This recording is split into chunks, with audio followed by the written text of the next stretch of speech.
YouTube, what's up? It's Khalid Salam. We're going on a trip today, man. I'm going from Columbus, Ohio to Lockport, New York. We actually got a few stops in New York. I just picked up the paperwork, so let's get it.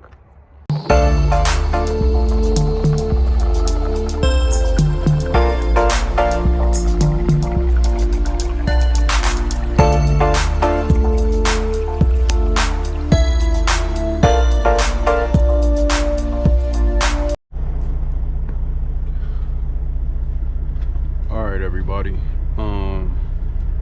So we're on our way from Columbus, Ohio. I've driven a little bit already, but we're on our way to the Home Depot in Lockport, New York. That's our first stop for tomorrow at 9 a.m. So I'm headed there now. I just pulled over. We're on I-71 right now.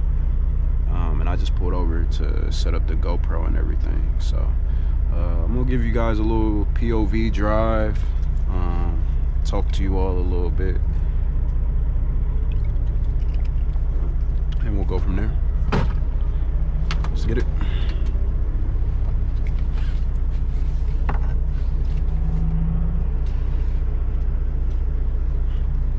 If I can get my seatbelt on.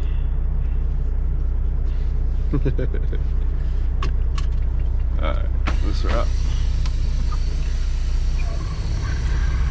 So this is the first of a series of daily vlogs I'll be doing. For those of you who don't know, I go by Khalid Abdul Salam. Hence the reason why the channel is called Trucking with Kaz. K-A-S is just like Khalid Abdul Salam abbreviated, basically. I get tired of always saying Khalid Abdul Salam all the time when I'm introducing myself. And Khalid is a little bit difficult for people to pronounce. So Kaz is like easy, you know. But for those of you who don't know, I'm a company driver, 24 years old. I've been driving for the past 3 years. I got my CDL at 21. I'm just kind of documenting my journey in the trucking industry. I don't have as much experience as some of the other guys who you all probably watch, who have like 10, 15, 20 years of experience. But like I said, I've been driving for 3 years, and I've done a series of different types of loads and freight and dedicated accounts and just various things in my 3 years. So of the little experience that I do have, I figured I might as well give it back to the people, and kind of take you along my journey in the trucking industry. I don't plan on being a company driver forever, so I think it'll be dope to show you all the transition from company driver to, you know, the things that I have planned in the future. I'll get into that, the details of that, in future videos, but you know, for now, you know, it is what it is. This is just kind of an introduction, you know. But right now we're in Ohio, again headed to New York. About an hour and a half outside of Cleveland, if you all can see that sign over there. I'm not sure. But we're 96 miles outside of Cleveland. This route is a route I do often. I'm on a dedicated account, hauling, basically, we haul doors and we deliver to the Home Depots pretty much in the East and Midwest areas. We go to the South a little bit here and there, but not by much at all, you know. Nothing worth noting. A lot of people wonder what it's like to be a truck driver. Since I've been doing it for 3 years, you know, I would say it's not for everybody. I'll say that right off the bat. It's not for everybody. Your entire lifestyle changes. Everything about your life really changes.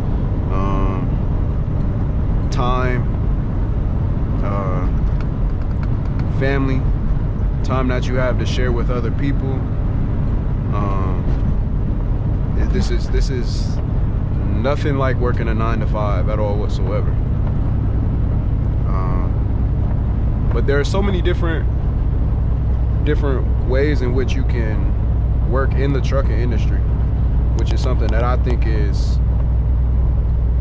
I enjoy the most. Like I said, I'm on a dedicated account, so I pretty much haul the same things every single day. Just doors, and I go to the same stores over and over and over again. And I get home on the weekends, which is cool. Later on, I'll probably break down exactly what a dedicated account is, how much I get paid. Y'all let me know down in the comments below if that's something that you all would want to hear about, pay and dedicated accounts, and the different ways that you can really make money as a company driver. Y'all let me know. Grooves in the road.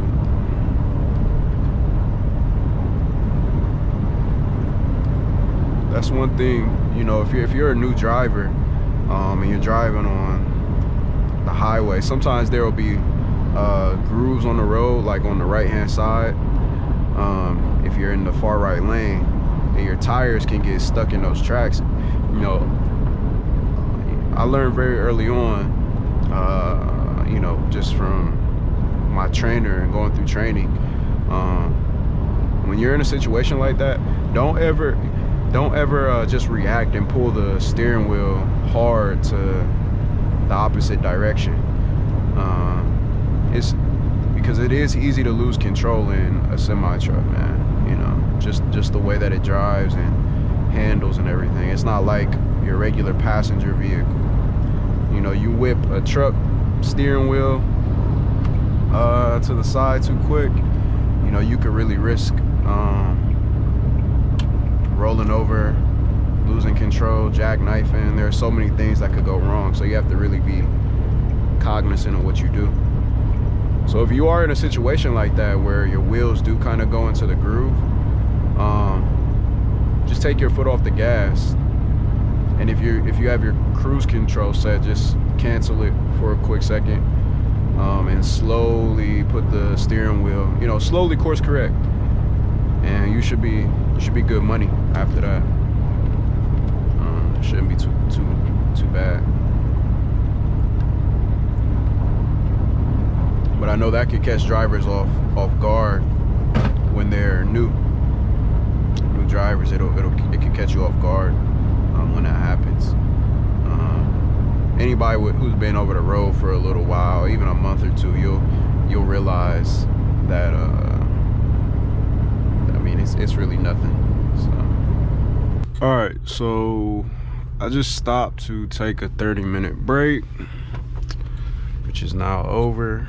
Still have about 3 more hours to drive. It says we'll get there around 11:13. It's now 8:36. So let's get to it, man.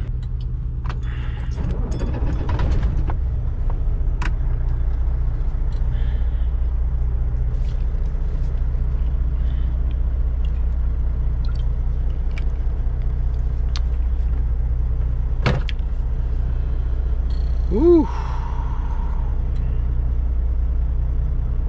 I'm a little bit tired, man. One thing I want to suggest to the guys who are new company drivers: be realistic with yourself. Know when you're too tired to drive and when you're not. I know a lot of guys probably always feel the need to, just push it all the way to the delivery. But man, if you what's up with my charger? There you go. If you know you can't make it it's better to be safe than be sorry. Me, I know that the level that I'm at right now, I'm good to go. I'm good money. But some guys would not be able to make it all the way. You know, we've gone about 3 hours to get to this point, so let's hit it. Whenever you stop for a long time, which I've only been here for about 30 minutes, but whenever you stop at a truck stop, it's always best, like, you know, you can see I have you got your basically parking brakes or whatever. But one thing that's always a good test is to engage your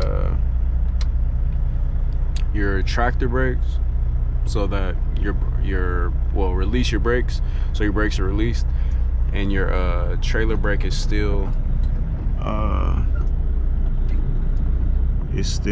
locked, so you can see if so you can make sure that no one's pulled your kingpin, you know, uncoupled your trailer, because sometimes guys out here on the road can really just be assholes and want to set you up. Also, it's always best to do a visual check.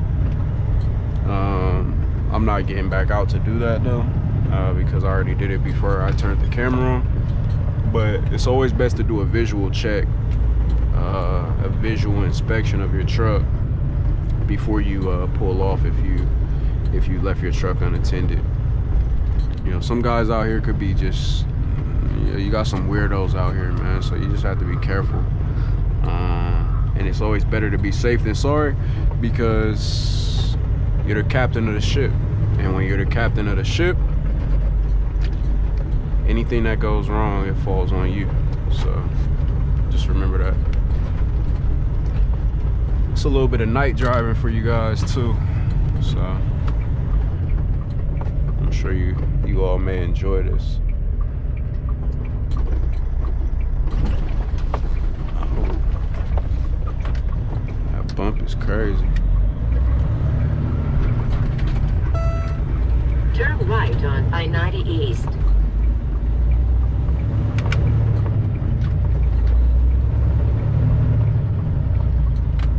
It's always crazy. It's crazy because I've watched a lot of videos on YouTube of truckers, and now I'm the one recording the videos now, so it's just interesting.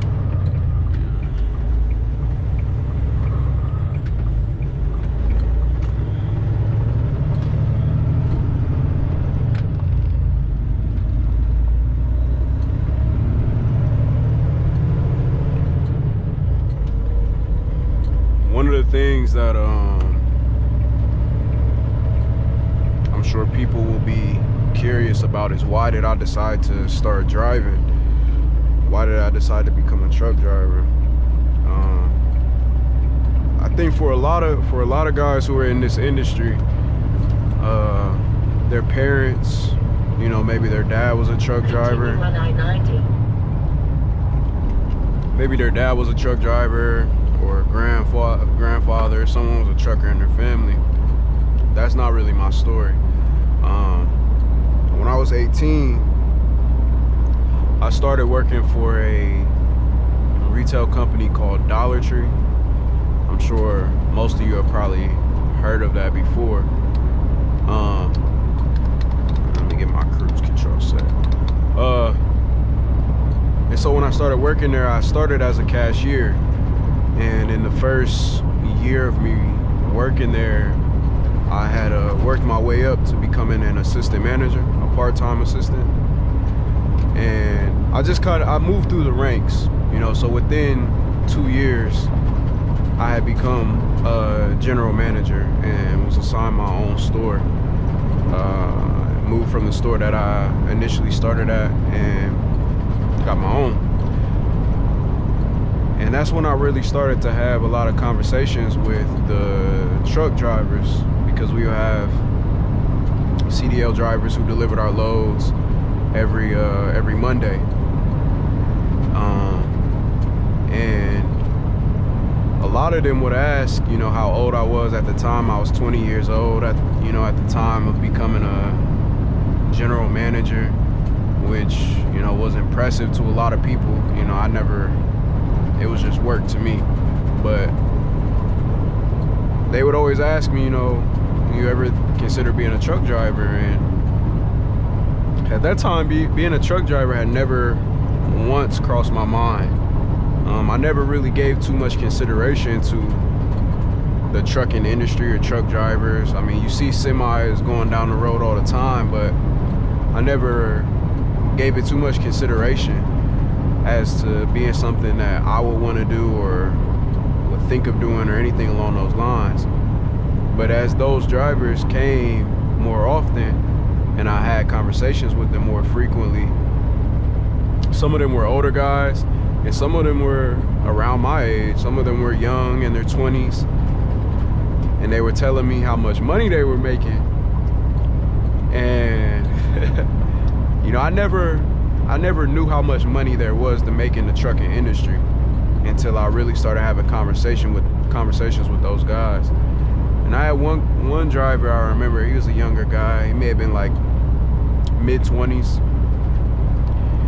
And he had just got out of training. He did like a month or 2 months of training with the company he was driving for. He actually drove for the company that I drive for now.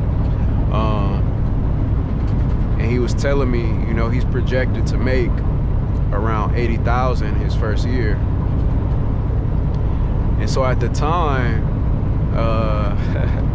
80,000 sounded pretty great, because I was only making around 38,000. My salary, I was on salary. My salary was $38,700 a year. So every 2 weeks I was looking at about $1,400. I think my check was about 14. I don't know the exact math. It was like 1470 or something like that. Every 2 weeks. And that's after taxes and everything. But $80,000 a year, that was like over twice what I was making. And it took me 3 years to work my way up to get into a position where I could even make that much. And the thing about companies like that is once you hit general manager status, the only additional money you'll really ever get is your bonuses.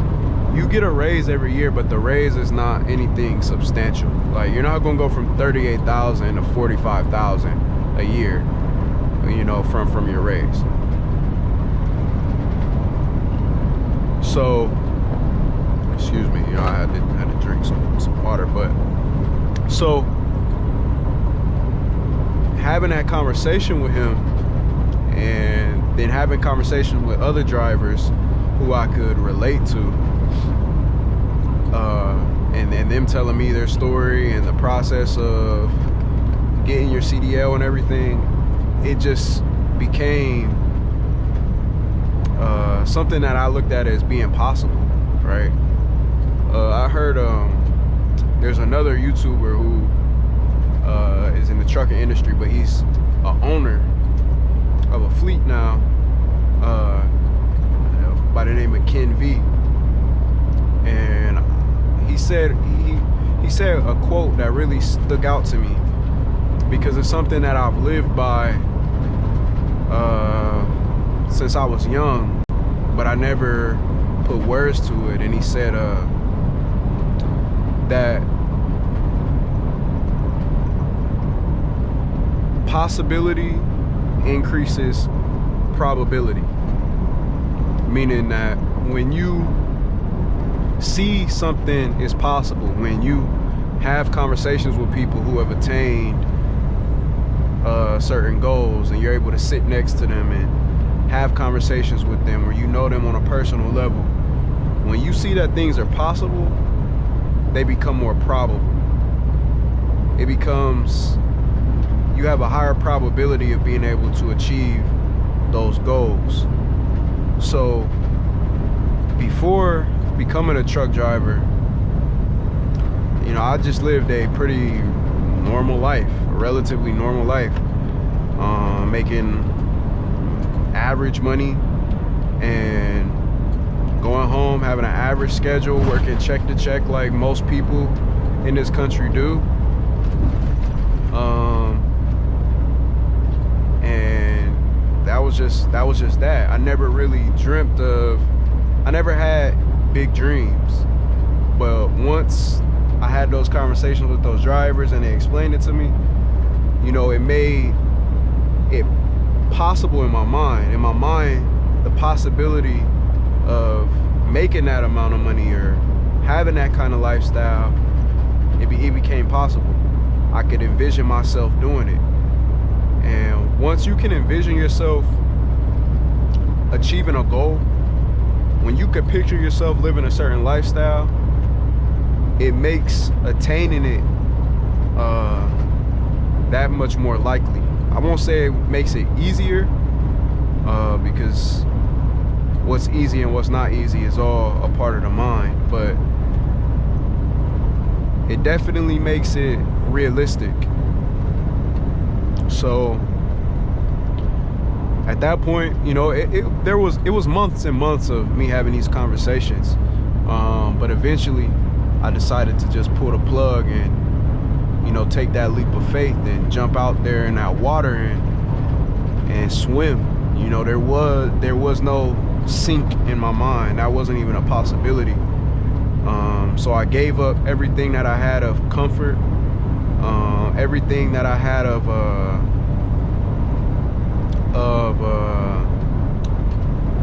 you know, what my schedule was, what my life was like. Everything I had of security, I gave it up.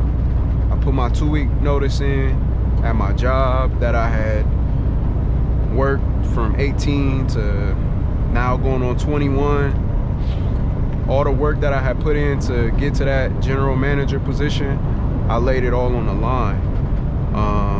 Most people who were in that position, who started in the same position as me, dreamt of having what I had at that time, a regular salary. To even be able to say I'm on salary at 20 years old, coming from the circumstances that I've come from and the people that I grew up around come from, that was an accomplishment within itself.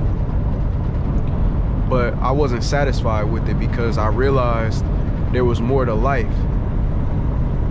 You know, making $80,000, there's so much more I could do, not only for myself, but for the people who are around me and the people who I come in contact with. And so at 21, I put my 2-week notice in and paid up my just to show you how much at the bottom that really is. 38,000. You know, I was living check to check. I had an apartment. My rent was like $800 a month. That's not including, you know, any kind of water bill or utilities or anything.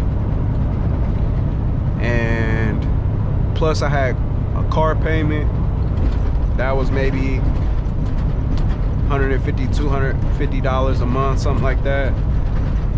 Car insurance, everything I paid on my own. You know, I was pretty much on my own financially since, I don't know, maybe like 19, 20, I think is when I moved and got my first apartment. And so I paid up everything for like 1 month and I had a little bit of cash left over. So my back was really against the wall in that situation. But being in that set of circumstances in life, it just pushed me to really succeed in terms of going to get my temporary CDL, going to CDL school and making sure that I passed my test so that I had a job. You know, I'm from Columbus, Ohio, so the school that we have, at the time that I was going, it was a 3-week program, and at the end of the week you take your test to obtain your CDL. And so it was sink or swim for me. 3 weeks, I paid up I paid up all my bills for 1 month, and I had a little bit of cash left to just feed and clothe myself, really. And once that was up, it was a wrap. I gave up my position, and when you're in a position like that, you put your 2-week notice in. They have your replacement pretty much lined up already, you know. And so there's really no going back. But I say all that to say, sometimes you just have to take that leap of faith, man. Sometimes you have to just jump out there and put it all on the line, you know. It's always, you know, there's a risk to everything. There's risks to everything. But you have to have calculated risks, and sometimes you can plan for as much as you can never plan for everything. You can only plan for as much as you can plan for.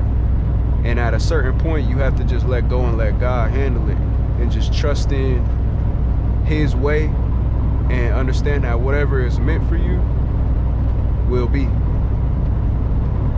And I talked about that right around the time I got my CDL, because the first time I took my test, I failed. And remember, like I said, I was not in, you know, my back is against the wall again. Struggle, you know. If I don't succeed at that point in time, I'm broke, literally. $0 to my name, literally, with bills that are due. And of course I have a family, you know, that would have helped me until I figured it out. But this is on me. This is up to me to take accountability, and I'm glad I made that decision, because that was a very transitional point in my life. It was really like going from a boy to a man, because now, as a truck driver, being a truck driver for the past 3 years, I have the same amount of experience in trucking as I had working retail management now. And now I'm looking to transition into the owner-operator stage. And from the owner-operator stage, it'll be the fleet owner stage. And from the fleet owner stage, it'll be dispatching and brokering. And, you know, from, you know, that point, it's now getting into the property game, you know, getting into real estate. There's so many bits and pieces, and along the way, I've soaked up so much game and information from people, both that I've had to pay for and that I've just picked up on for free as time has progressed. And again, I'm in that same kind of mindset that I was in as a manager at Dollar Tree. I'm getting the game from the people who have lived it and who are in those positions, doing my own research on the side, and then just applying myself 110%, and just trusting in God that I'll be able to do it and I'll be successful. And if I don't do it, then I just wasn't meant to do it. You know, and that's just kind of my philosophy and my outlook on life. You can't be too scared to try. You can't be too scared to step outside of your comfort zone and lay it all on the line, sink or swim. And whatever the outcome is, embrace it, accept it, and move on from it. You know, that's the best game that I could give to people.